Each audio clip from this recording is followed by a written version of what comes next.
Hello, Bible readers. It is Monday, September 14th, and we are still reading from the book of Numbers. We're in chapters 7 and 8. And in Matthew, we're still in chapter 27 as we're taking that chapter in pretty small bites because there's a lot going on and worth thinking about and considering. Numbers, we're moving into, I should say, beyond the social organization of Israel to rituals associated with the care and dedication of the sanctuary.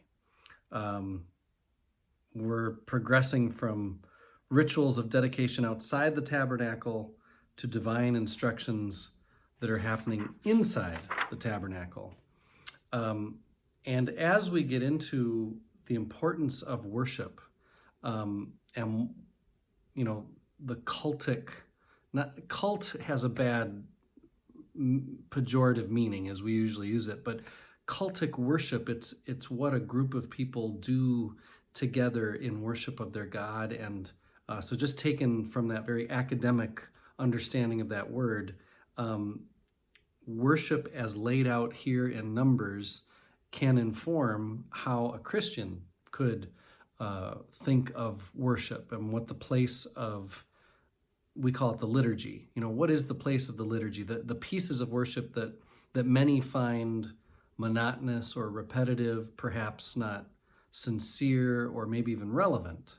And yet in Numbers, that's all worship is. There are sacrifices to be made. There are certain things to be done in a certain order at a certain time.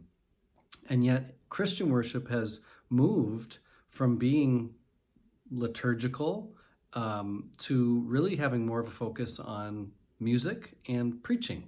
A lot of our evangelical brothers and sisters have like a half hour or so of music followed by an extended sermon. I'm not sure it's a sermon, but it's a talk.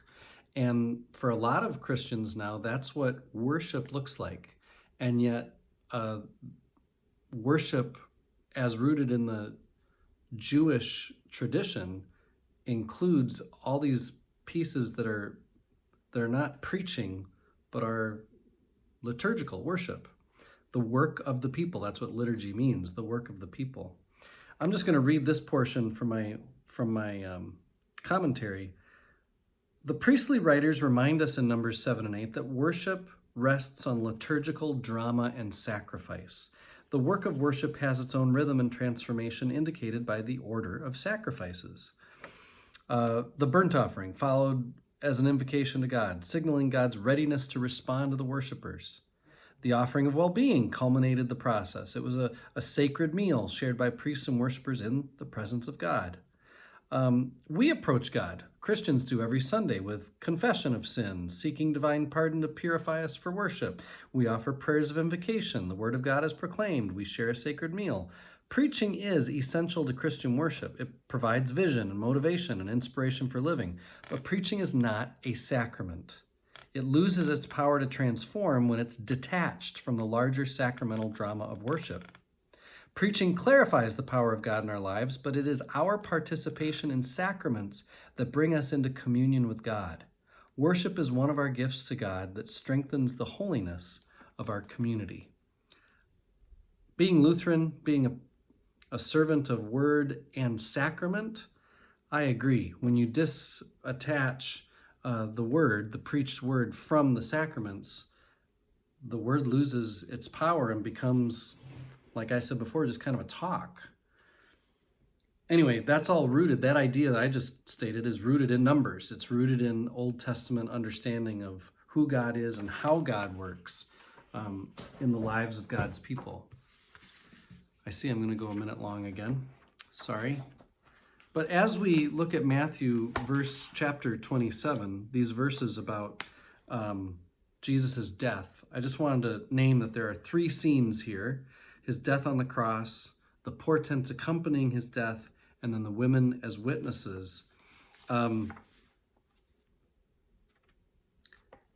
description of those being raised from the dead is the part I wanted to especially name because that's unique to Matthew. This is rooted in the Ezekiel story, the dry bones being brought back to life. Remember, Matthew always wants to connect what's happening in his gospel to what was said in the Old Testament, relating it and connecting it to the scriptures. In the list of women, witnesses that Matthew agrees with Mark on Mary Magdalene, for example, but then differs on the other two.